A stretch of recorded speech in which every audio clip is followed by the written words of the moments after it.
চা দীপদা, তোৰ আৰু নয়নবাৰ মাজত গাঁৱত যিবোৰ বদনাম ওলাইছে মই সেই সকলোবোৰ জানো।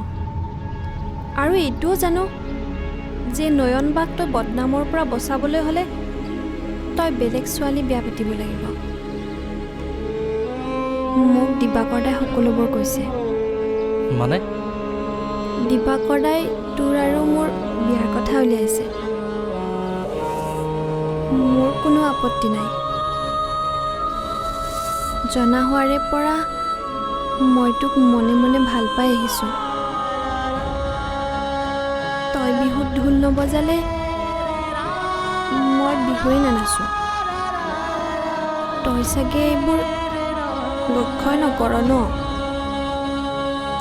মমি তই মই মুঠতে সকলো তোৰ ওপৰত এৰিছোঁ। তই কি কৰ ভাবি চিন্তি জনাবি। মই আহিছোঁ।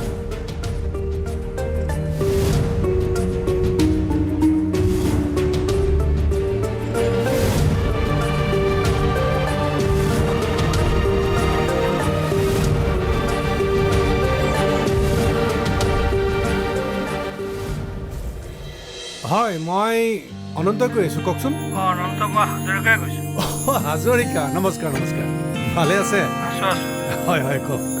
আপুনি যেনেকুৱা ধৰণৰ ল'ৰাজনৰ কথা কৈছে তেনেকুৱা ল'ৰাজন পাইছোঁ।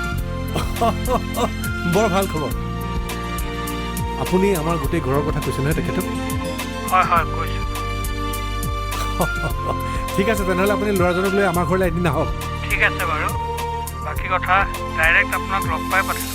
হয় হয় হয়, ঠিক আছে। ফোন এটা কৰি ল'ব অহাৰ আগতে।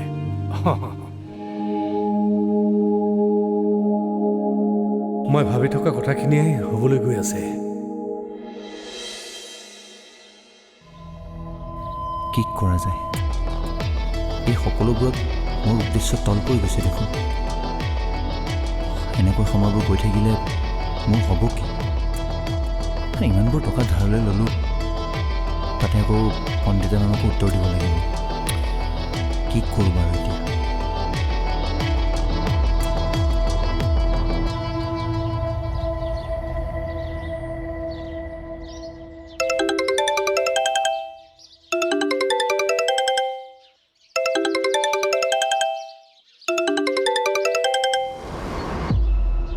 হেল্ল'।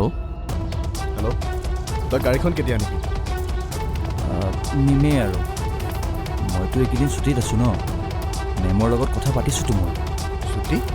তইতো 3 দিনৰহে ছুটী লৈছিলি, আজি কেইদিন হ'ল? মই মানে একচুৱেলি এটা ডাঙৰ প্ৰব্লেমত ফচিলোঁ বছ, সেইকাৰণে। তই আৰু তোৰ প্ৰব্লেম?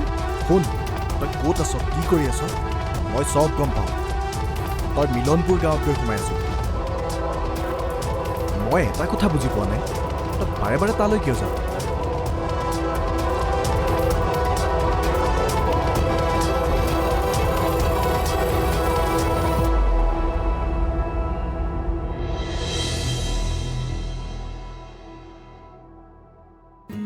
হেৰা, কি হ'ল আজি তুমি মোক চাহ তাহ নিদিয়া নেকি খাবলৈ? অ'আই, আজি আপোনাৰ কি হ'ল?